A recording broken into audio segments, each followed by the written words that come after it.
welcome to another episode of Lexx Education. It's the comedy science podcast where comedian me, Laura Lexx, tries to learn science from her nerdy, normal younger brother Ron. Hello. Hi, I'm Ron. Hi, Laura. It's been a while. It has. What's it been, 2 weeks? It feels like years. It I kind does of forgot we feel like did a years. podcast. It was lovely for a brief period, wasn't it? Yeah, hanging out with Meg. I did an episode with Meg. You did an episode with Meg. I actually worked with two of our patrons last night. Was it last night? Night before. Can't remember. And they said that me finding out... Dara and Dara and Reese. They patrons, are they? Get together every week just to listen to Lexx Ed when it drops. Dara got Amazing. hooked when we had him on as a guest. And they said hearing me find out about Meg's boyfriend in real time was one of their favourite episodes. Yeah, that was funny, man. I'm really genuinely quite cross that that's how I found out. Well, Not that we're using the boyfriend word, by the way, I should say. Sorry, everyone. No, I don't think we are. No, but even a dalliance. I should have Yeah. been told, man. What's going on in your life that I can find out in front of our listenership?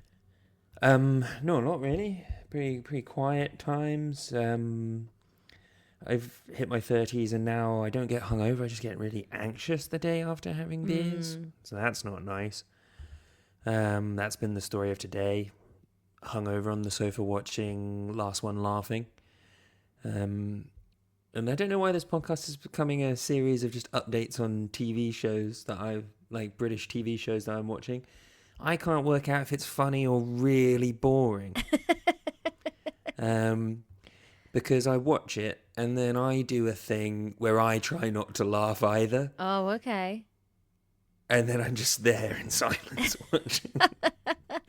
I've not watched it yet because it feels, from the clips I've seen, it looks like obnoxious Big Brother. So I haven't watched it, but then there's probably more formatting than them all just sitting around in a house together. There is a lot of them just sitting around, but then they basically do skits to try and sort of set people off. Like, I don't think it's perfect. I think they could zhuzh a little. They need to stop jump cutting to Rasheen Connerty and Jimmy Carr in another room. Adds nothing to the show. Oh, right, okay. Yeah. And yeah, that can go.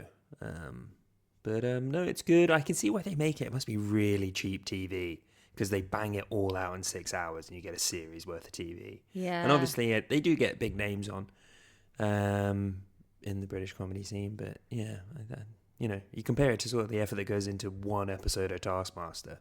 Yeah. And the people involved in it have to write one skit and that's it. So even for them, It's not like they've got to prep days and days and days of stuff. And like Diane Morgan just read a poem while fart noises happened in the background. Yeah. Like, it's not, David Mitchell wrote a whole bawdy song. But yeah, not everyone's doing that. No. All right. Well, that's Ron's TV update of the week. Pwam pwam. Leave a space for the jingle. And Laura, how was Mock the Week? How did that go? It was good. It was one Has it aired? No, it airs to... by the time people are listening to this, yes, it will have aired. For us, airs it airs tonight. Okay, cool. On TLC. Really? Yeah. Isn't that where old Audrey Hepburn movies play? Yes, but here's the thing, Ron. They revamped their channel and were like, we don't want to just run old Audrey Hepburn movies and The Big Bang Theory. We want to start putting out content. So they purchased Mock the Week. Oh, is that why it's back? Yeah, they've put out... see. There's a new Ed Gamble panel show coming to TLC in July. Well, I'll watch that and give an update on that at some point. Yeah, there's all sorts happening, and it's really revitalising the channel, and obviously brought back Mock the Week. So apparently, so the series that I'm on is a small summer series that is being put out because the second series wasn't due until autumn. But it did so well for TLC that they've ordered this interim series to bridge the gap between series because they're so happy with the listenership for it. Great. I mean, makes a change from the Audrey Hepburn movies. So Absolutely. And the money's quadrupled from when it was on the BBC. So from nice. a comedian's perspective, it's kind of worth doing it now because you break even. Amazing. Yeah. I mean, for me, logistically, it was a very difficult week because the one date that they offered me was the date I was on holiday. And I said, no, I can't do that. I'm on France on holiday. And they said, listen, you need this job more than we need you. Are you sure we can't persuade you? And I went, do you know what? Fine. So I had to come home from my holiday to do it and then go back. So I was pretty tired, but I think I did all right. Nice. There's a few things that I'm like, okay, maybe I wasn't the funniest there, but I think I held my own. We'll see. Goes out tonight. I'll let you know what the backlash is like. No, I'll let you know what I think. Okay. In brutal detail. This will be Ron's TV update for next week. Will be the summer season. I'll give you a blow-by-blow on the jokes that I did and didn't like that you do specifically. Your outfit, makeup, and general demeanour. Okay.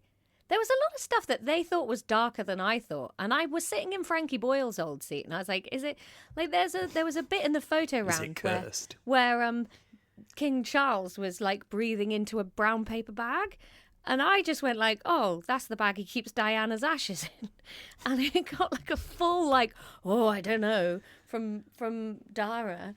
And there was like a round that was what's the connection between Melania Trump and David Beckham, and I said they were both picked at a shockingly young age to please middle-aged men. And that got like, oh, we need to change the subject. And then I said, I didn't think this one was dark at all. I thought it was just clever. I said they've both, during their careers for, what was it? During their careers for significant events, they've both been substituted. And that got a groan and a like, oh, too dark. And I was like, is it? I don't think that's dark. That's just No. That's not dark at all. Because as far as I understand it, Melania wasn't a child bride. It was like he was 70 and she was 40, right? Like, well, it depends whether you believe she was a groomed Epstein girl. Oh, I'm not that deep in the weeds. Oh, mate, if you want new conspiracy theories. We could do an Epstein episode. An Epstein episode. The Lexx Education files. I don't know if I want to go there, man. Do you remember when we got weirdly into Kate Middleton? Yeah, we were there. That's the only episode we've ever not released. That I feel like because neither of us is like reach an arm back out of the hole and pull us up, we'll just go deeper and weirder. Yeah. Oh, yeah. With it, the race to the bottom is the one that we're really good at. Yes, Andy. Yeah, exactly. So I feel like it's not a good idea for us to do an Epstein episode. No. But yeah, I'm sad because I felt like those Melania Trump and David, I was like, those are solid jokes, but I'm worried they won't make the edit. I would, I mean, Mock the Week used to, hit the headlines all the time, gain loads of viewers because of Frankie Boyle's horrible things he said about people. So, yeah, maybe they'll want to channel it. Yeah. Yeah, it'll be interesting. I did the stand-up round and I did all my new stuff about GLP-1s and Ozempic. So it'll be interesting to see how that goes down. Because obviously it's such a short segment, you can't do it with all the nuance that I do it on stage. But I like the jokes involved, so we'll see how that goes. Nice. Yeah. I'll work out how the hell you watch TLC in Belgium. Yeah. Or even online. Are they just broadcasting those Audrey Hepburn movies online? Somebody asked this. I think they might stream on TLC on YouTube because Sophie, one of our patrons, asked this on Instagram earlier and TLC replied, or somebody replied and said, I think TLC might be on YouTube. Oh, Mock the Week on YouTube. There are no videos in this playlist. Oh. Well, I won't do this now. I've been away as well, Laura. Where have you been, Ron? I was in the UK for some time. What? When? I didn't see you. No, I wasn't in Brighton. You guys came through our Brighton visits while you were away, so I feel like I've spent loads of time with your family and you're at your house recently. Yeah, I just wasn't here for any of it. No. Sad no. times. We came home to a defrosted freezer, so the rest of the chili is no more. No way. You guys have no appliance luck. No, I think we just generally. Did a refrigerator salesman come over and be like, "You fucking pair of dunces, who sold you this cardboard box?" Yeah, just, you paid what for this? Boo, idiot. No, I tell you what it was. It's my fault partly because. You left it open? No, I filmed Mock, obviously, on the Tuesday. And then after the filming, they got me a car home. I got home at 1 a.m. I had a car at 6 a.m. to take me back to holiday.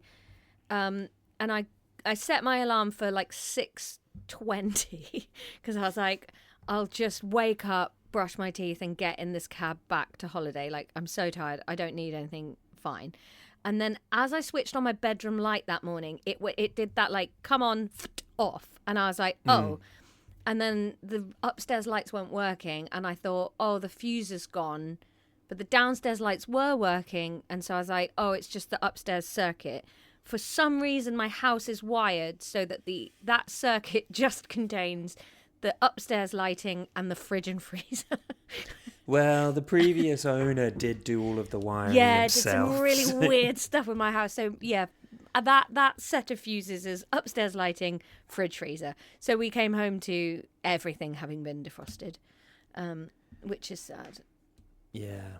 But, worse things happen at sea. There wasn't too much in there, but I did lose a metric ton of hash browns, which we all know how much hash browns mean. A lot of corn mince. Yeah. Oh, Laura, we've never played What's in My Freezer. Well, right now, very little. Yeah, and you'd never guess the absolute fucking bobbins that Judith puts in our freezer.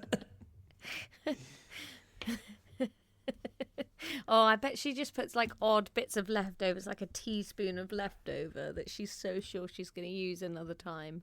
No, it's mainly the stuff you see in the freezer aisle where you're like, who buys this? Oh, like what?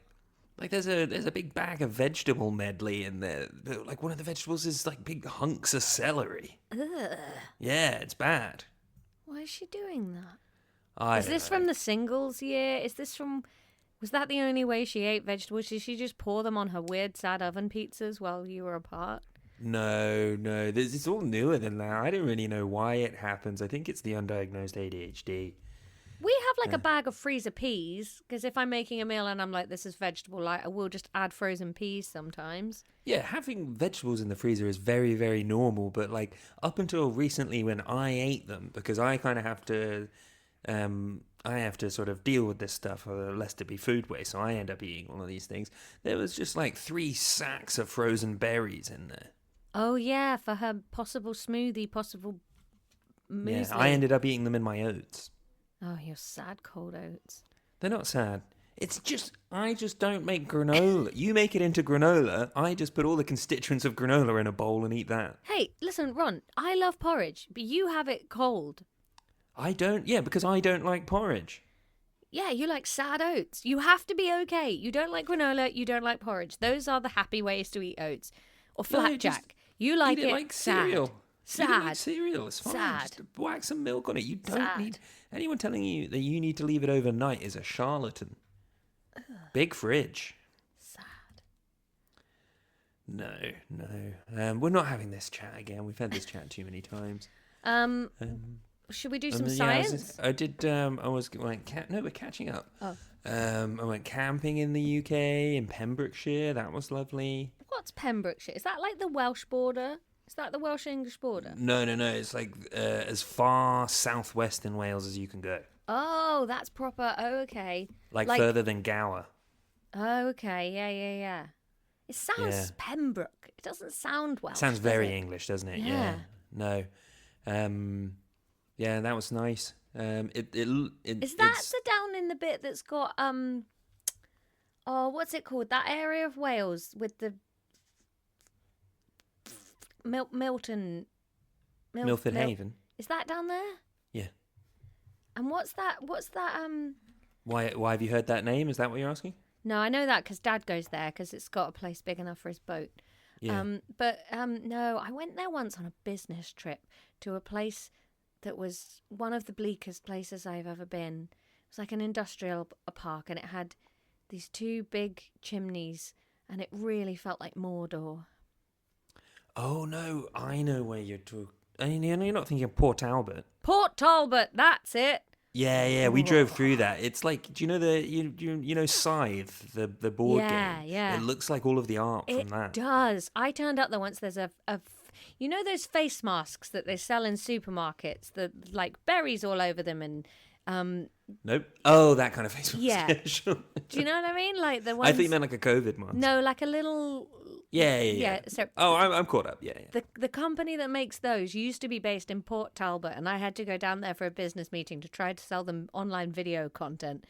And I remember getting off the train and just being like, "Gosh, this is bleak." But I mean, I was at a business park, so. But that is on the way, but no, it is bleak. Having driven through it, I know it very well now. It is bleak. Sorry, Port Albert. We had a bit of a torrid time getting there. I took an afternoon off so that we could try and beat the bank holiday traffic.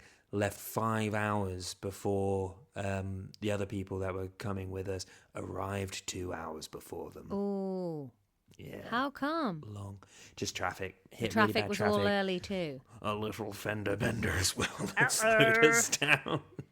I had a fender bender on Friday, right? I pulled into a service station and I stopped, and there was a van indicating to pull into a space, and I stopped about a car's distance behind them and was like, let's just let them car park it out. Then, still with the indicator on, they started reversing, and I was like, are they turning around? What are they doing? And then they just reversed right into my car. And like, they reversed about a metre, and I thought, all right. And I sort of went to back up, and then they reversed a bit more, and I leant on my horn like, stop now, I'm here. And then they reversed a full another metre while my horn was blaring and just crunched into my car. And I was like, I guess I should have started reversing too, but it just didn't occur to me that they wouldn't see me or have seen me. I'm in a giant orange car.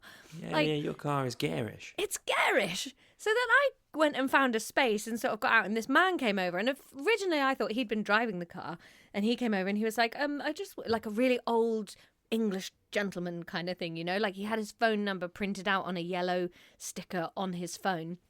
And he came over and I thought, oh, maybe he was driving. So I was like, are you okay? And he was like, oh, well, I'm okay, young lady. Are you okay? And I was like, yes, I'm fine. He was like, I just wanted you to know I saw the whole thing and you did nothing wrong and they reversed into you, and I would like to put myself forward as a witness should you need one.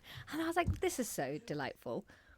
So he comes over and he says that. And then I'm like, okay, so it wasn't him. And I watch the van pull up. Then the van pulls up and about 10 women get out of it, or like in this like sort of small minibus type thing. This is the van that drove into you? Yeah, the van that pulls it. They get out. And then 10 women come out of this minivan like a clown car, right? There's God, just even loads 10 of women can't drive. No, they can't even do it by committee, these broads. They're also all Indian women. And then I know this shouldn't be how I feel, but a little bit of my tummy like tightened up, like, oh no, because this man has been so nice to me. What if he's now racist and I end up being the mediator? Like, this is how quickly the anxiety kicked in of like, oh, he's going to think Indian women can't and shouldn't drive and I'm going to have to deal with it, right? And then she comes over and she's so like, hello. And he's like, excuse me, madam, I think you need to speak to this lady. You've just hit her car. And this woman plays it so cool. She's like, did I? I don't think I did. And I'm like, oh, you did. Did you not feel your van? That's why your van stopped, because it hit my car. So, oh, I felt a tiny bump, but I don't think I hit a car. And I was like, you did. You hit my car. And then my mates, they're going like, you very much did, madam. You absolutely did hit the car. So then I like get her number. And I'm like, I'm pretty confident there's nothing wrong with my car. Like, I wasn't moving. She was reversing, so she wasn't going very fast. So I'm pretty sure everything's fine. You can't see any damage. But I take all the photos, take everybody's numbers down. I've got my witness's number, I've got her number. And then obviously I like drove around the corner and rang Dad. Have I done everything right? Someone just drove into me. I think I've done everything right. Then she rang me last night and was like, I'm calling about the incident where I allegedly hit you. And I was like, it really felt like she was like recording the conversation. And I was like, Yeah. oh yeah, when you went into the car yesterday. Yes, when you said I hit you yesterday. I just wanted to, and it was so funny being on this call with somebody. I had really hung up and thought, she hits a lot of people and really knows not to take responsibility until she has to. It was really funny because she was driving a rental car and she was like, well, I didn't see your car on the cameras. And I sort of went like, I think you need to check if the cameras are on then, because I was in a giant orange car. And even if the cameras weren't on, you should have clearly been able to see me in your mirrors, because there's no amount of blind spot that I could have fit my whole car in. Yeah. Being just out there. It was a really weird incident. It was really funny, the one that I was in, because we'd basically come to a complete stop at the Bear Pit roundabout in Bristol. And then my mate's shoe just slipped off the brake. Right as we'd come to a stop, we must have been going like 1 or 2 miles an hour. Like, so the gentlest bump, you couldn't see any damage on his car. Bit of a scrape, bit of a dent on the other car, which was a BMW. Oh, but again, no. it was a rental. So no one had skin in the game apart from my mate, who's like definitely going to get screwed by this rental company. And everyone else was just like, couldn't give a fuck, mate. Whatever. Yeah, it was funny. That sucks. Yeah. Do you want some highlights from Child of the Podcast? Sure. My absolute all-time highlight of the last couple of weeks. We're in the car. Tom's being an epic guy. He goes, Child of the Podcast, do you know your mummy's beautiful? Child of the Podcast goes, I don't think she's beautiful. I think she's weird.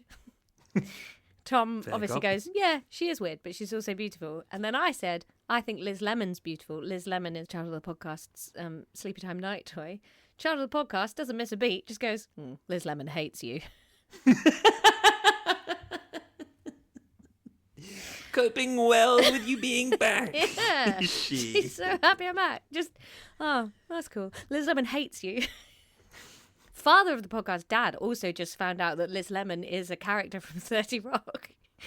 Oh, Yeah, I was like, yeah, that's why she's called Liz Lemon. Is he watching 30 Rock? I think it came. I think it came up as a question on a quiz show he was watching. Me and Judith been hammering the Jeopardy PlayStation game. Jeepers! I want It's to play great. Jeepers. I do Top not score, want to play Wheel of Fortune. 213,000. What was your anecdote? Do you give each other an anecdote every time you play? No, we play as a team against Robert and Patricia, the two AIs. Oh, would you say it was better or worse than Wheel of Fortune? It's better. Well, obviously it's Jeopardy, so it is better. But so if the AI, on the AI's turn on Wheel of Fortune, it's over relatively soon because they always choose like Q and X and stuff like this. Whereas if you hit like, there'll be a topic that's like NBA coaches, and you're like, I don't even fucking know any of the players, let alone the coaches, and then you just watch the AI do it, and often the AI always gets it right second time, or like, yeah, like, so often you're seeing AI fail to answer questions and then get them. It's good. Can you play against real people? Yeah, nobody is playing this game online. We tried. Oh, why don't you and Judith just play against each other? Sake of our relationship. Right. Okay. Yeah. Okay. Would you win all the time, Ron?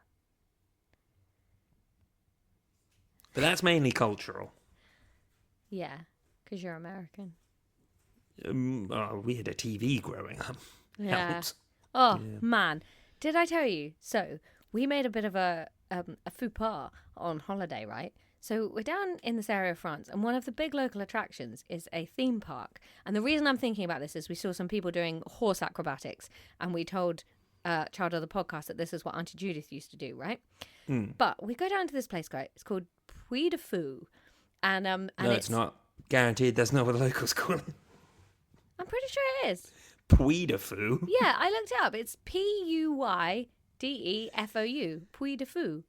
Oh, sounds not. It means something bad. like a hill with beech trees on it or something like that.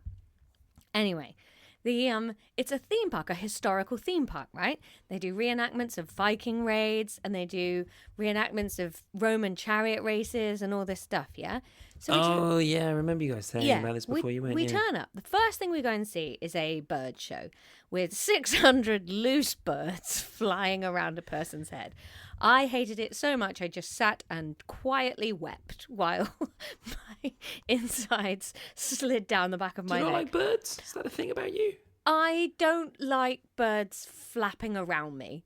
And What's all the pigeon stuff about then? I like pigeons, but I don't like them to flap near me. There's a guy that I've started seeing on Reels who his whole thing is that he helps pigeons out. With Stringfoot? Stringfoot, yeah, the Stringfoot pigeons. Too. I've got two Stringfoot accounts. Are you London Pigeon Rescue or Tom something or other? I think Tom, the calm hipster man. Yeah, he's really great. Yeah, he's very worried about ScotRail shooting pigeons at the moment. If you're in Scotland, write ScotRail. Tell them not to. Anywho, so we go to this place. The first one is this live bird flight show, right? And it was just horrifying.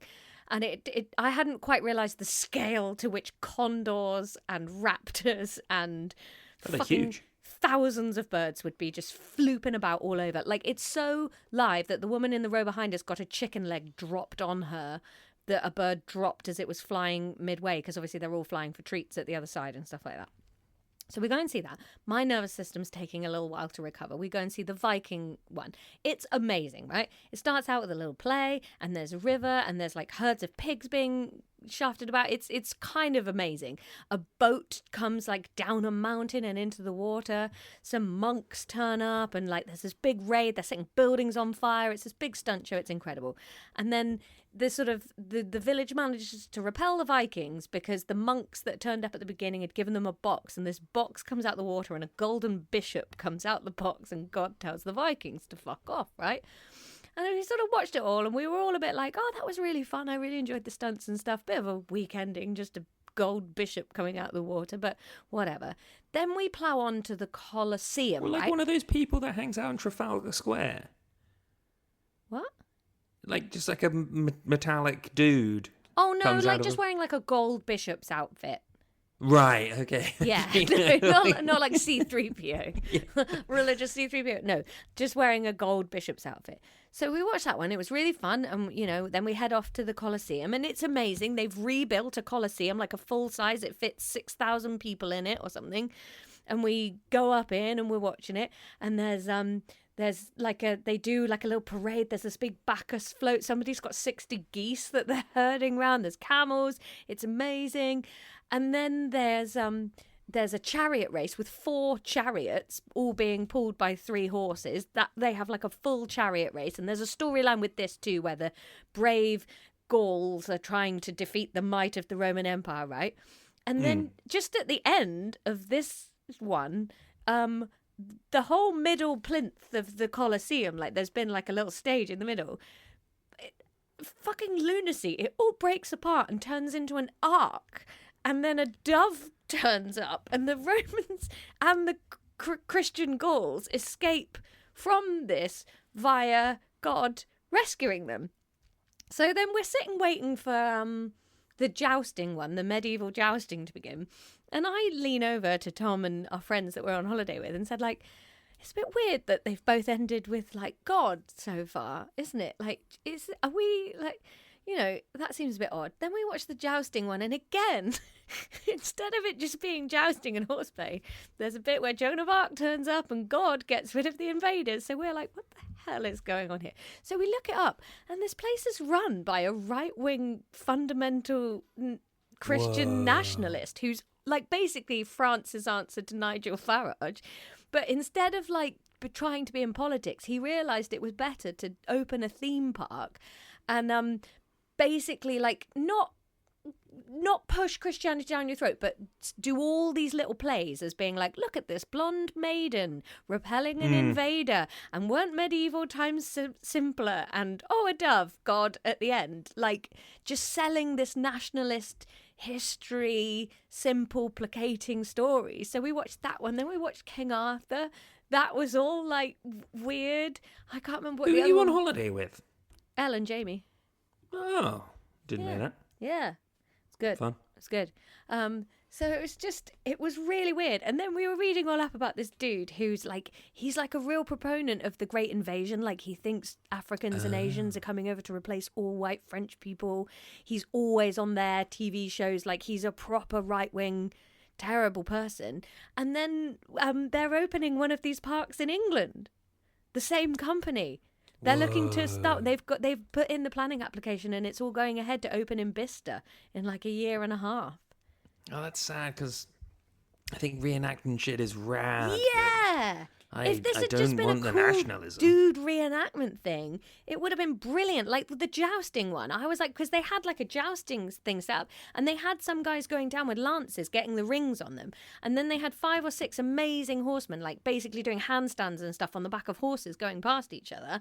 And I was like, amazing. And at the Colosseum, I was like, amazing. Looking at a proper chariot race going round and like staged gladiator battles and stuff like that. But then they just kept stopping it and going, and now for the God part at the end. And it was like, oh, if someone could make this but historically accurate instead of propaganda, this would be amazing. But it felt so weird having the rest of the day at this park to do, but kind of having realised what you'd accidentally supported with your money, and just like, you've already paid into it. That was the other one, Ron. We went and watched this thing in this amazing cinema, right? So you walk in, you sit down, and there's about 500 people sitting in these big seats. You're in a circular room, right?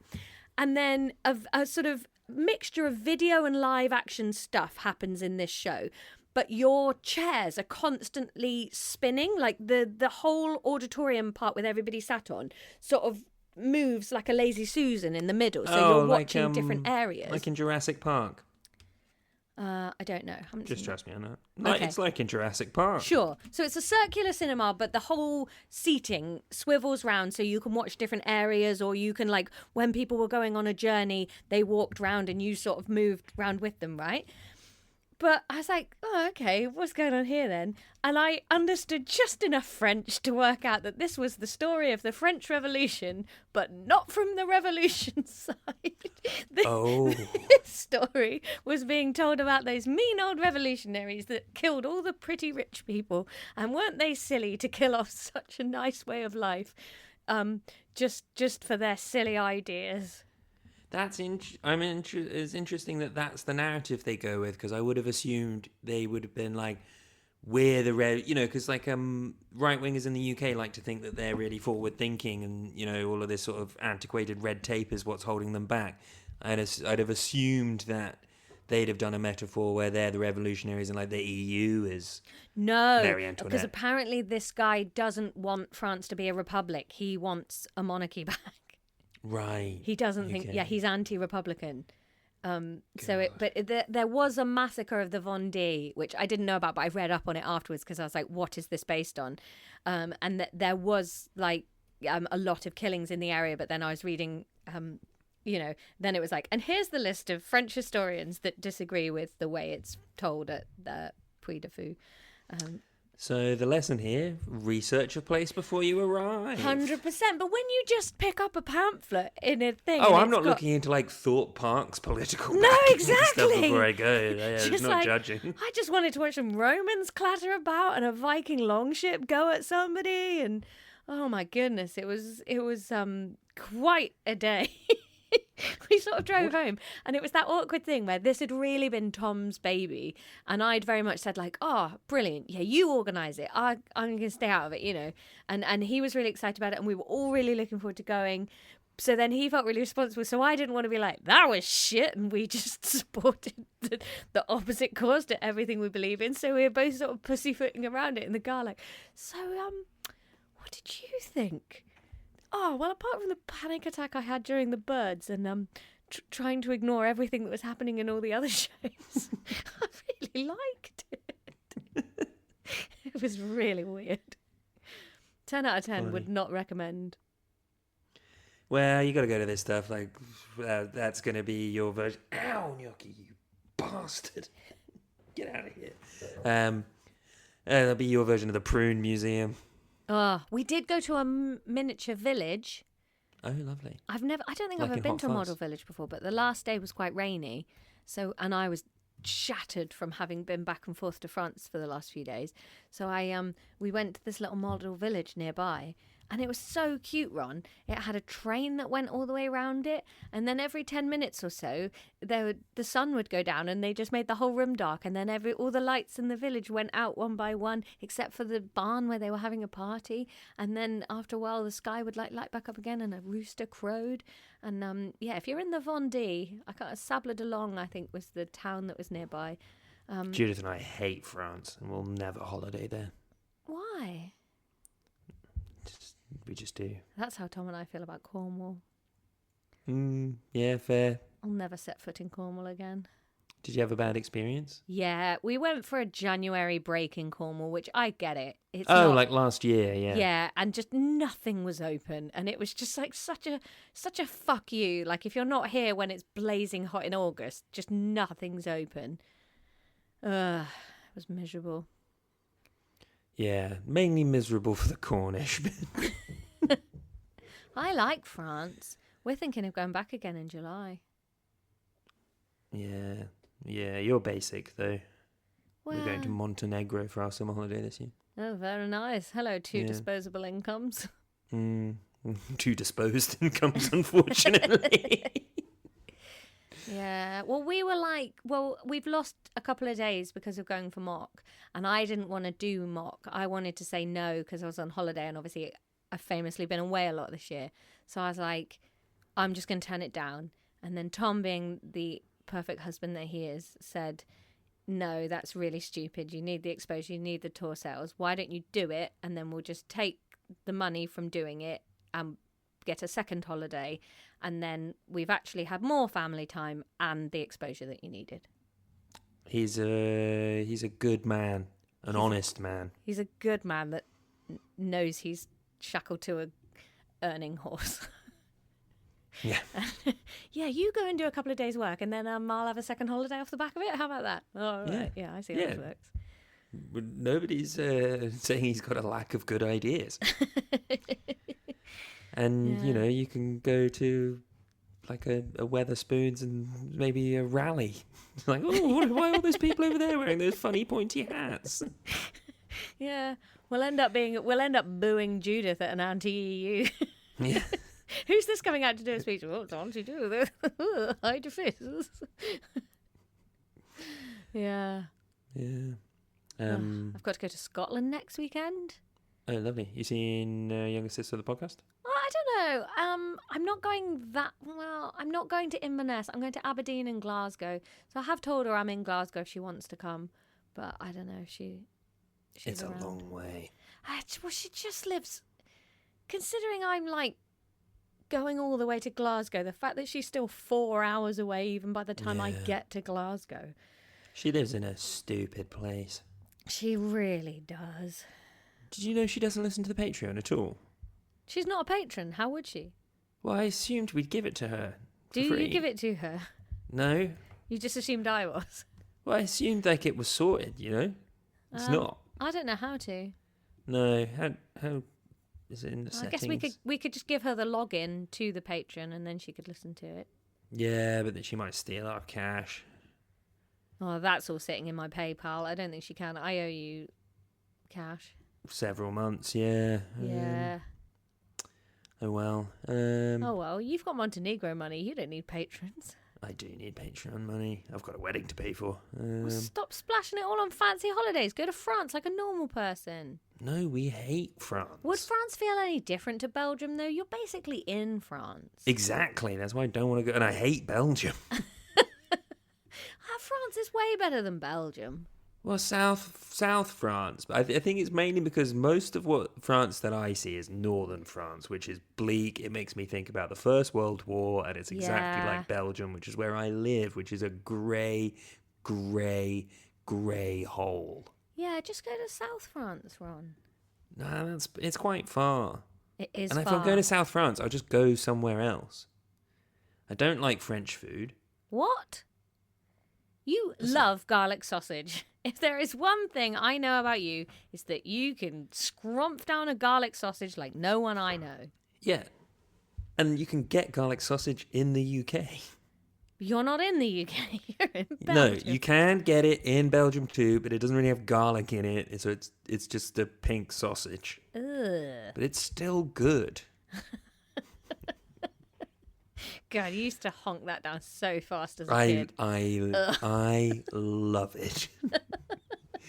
That, some gherkins, some little bit yellow mayo. Oh, I brought home a couple of jars of little bit mayo, yellow mayo, and Tom thought I'd lost my mind because of how much peppercorn sauce I brought home. I filled the boot with jars of peppercorn sauce, and everybody was like, what are you doing? So then really drunkenly on the last night I cooked up a load of pork steaks with peppercorn sauce to show everybody how nice it was. Did everyone get it? Yeah, everybody got it. Nice. Yeah, they don't do that in Belgium. Benedict. I was thinking about learning how to make it because I'm quite flush with peppercorns at the moment. Ooh, how'd you get that creaminess though? What is that creaminess? I don't Maybe know, it's slightly yellow mayo. Maybe cream. Try just putting loads of peppercorns in your slightly yellow mayo. Yeah, that sounds like about it. I love the dried sausage. Like salami and stuff. Yeah, but the ones that are really hard. Yeah, really hard, and they're sort of bumpy on the Yeah. They look like they're shriveled, and they look like they've been dipped in sugar. No, it's all about the cornichon, it's about the garlic sausage, and it's about the Prince Bickies. See, I think you'd have a good time in France on holiday. Let's pick a Eurocamp. We'll go and have a week of water parks. Let's know you love a water somewhere park, else, Ron. somewhere interesting. Yeah, but then it gets more expensive. It's just the reason France is good is that you can just get in the car and go there. Yeah, but we could go to southern Germany. Yeah, but that's such a longer drive. Yeah, France is just close, and it's fine. It's mainly a bit. We just hate France. Also, hate I Paris. don't speak any German. Ich spreche ein bisschen Deutsch.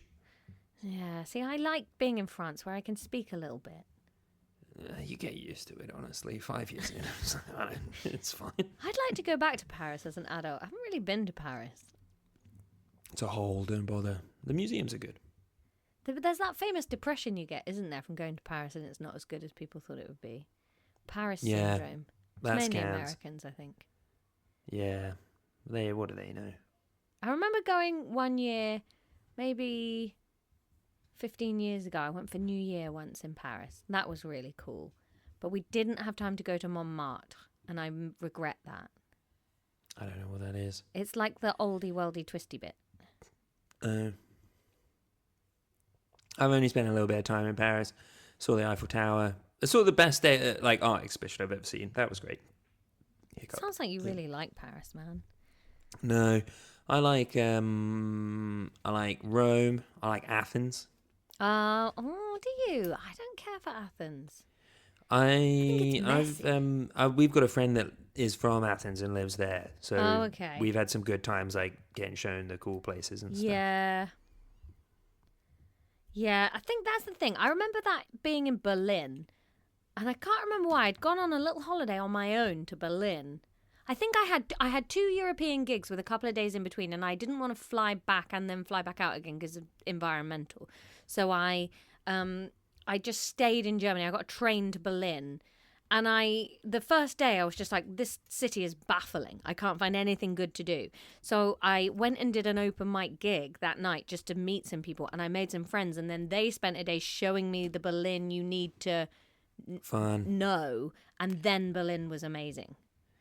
Well, I was in Berlin last week. But it was the day after Noah's 30th birthday. So we didn't do it. We lay in Judith's hotel. And then I got the night train home. Ooh. Yeah. Any stories from the night train? I've got a lot of night trains in my life. No, apart from it took ages for us to be allowed to go to bed because there were 2 people that had clearly just been clubbing for the weekend in Berlin, and then they were getting the night train, but they'd been put in separate carriages, and then they had to them personally were going around oh, do you mind swapping and stuff? And then they just both went to bed, and you're just oh, could you not have just slept in separate carriages? That would have been fine. Yeah. I don't know. One of them was early 20s girl. Maybe she didn't feel comfortable, but it was just, I just had to wait for it, and that was frustrating for me. And they should have thought about that. I wouldn't feel comfortable going to sleep with you around. I was making, we put our photo album together of 2025's photos to make a little book, and I found the ones of you with the doses in Leicester. I think they might be some of my favourite photos ever taken. You need to send me these pictures. I don't remember pictures. I remember the doses. Have you never seen that? Hang on, let me see if I can find it.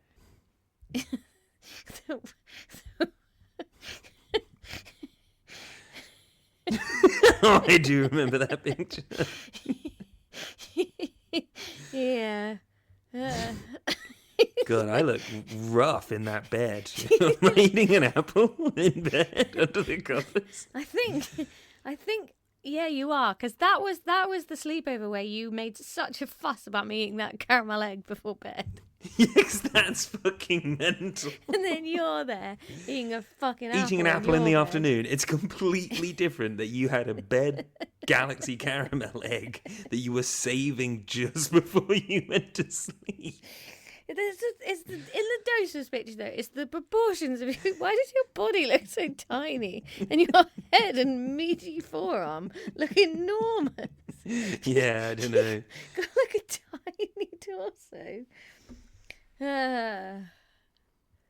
Good times. And then there's a picture of us just smashing.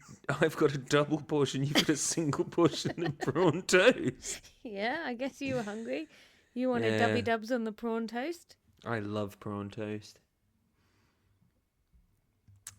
Anyway, that was a nice catch up. That was a nice catch up. Yeah, it's probably good enough catch up for the masses. We'll be back with history next. Yeah, we'll be back next week with some history then. Thanks for listening. You're the bestest. If you would like to be a patron, please do. Please do. Please do. Please do. I don't know why that was funny. Well, it's not class dismissed, really, is it? Because it's been a catch-up. So I guess it's just bye, Laura. Love you. Bye, Ron.